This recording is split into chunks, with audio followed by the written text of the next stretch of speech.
Idan yau ka saba ziyartar wannan channel ɗin, ka danna mana subscribing kana ka danna ƙararrawar sadarwa domin samun sababbin shirye-shiryenmu da zarar mun ɗora. Mun gode, mun gode.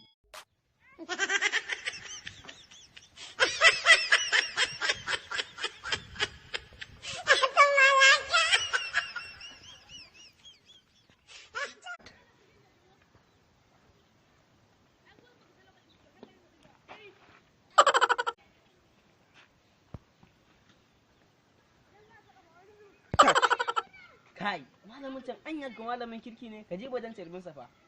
Bari in koma in kure shi da yanzu nan. Assalamu alaikum. Amin alaikum assalamu rahmatullahi ta'ala wa barakatuhu. Na wuni. Awun lafiya. Lafiya lau kai. Gaskiya na da yaran kirki. Yanzu da rayuwar nan ta lalace ba a samun matasa kamar ku. Su ga malamai su zauna su gaishe su.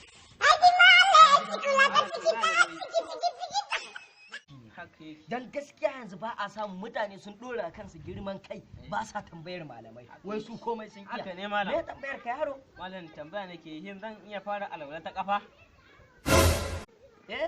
To. Idan yau koma cikin karatu haka ne. Za ka iya har alwala ta kafa amma idan za ka iya yin sallar ba tare da ka ja numfashi ba.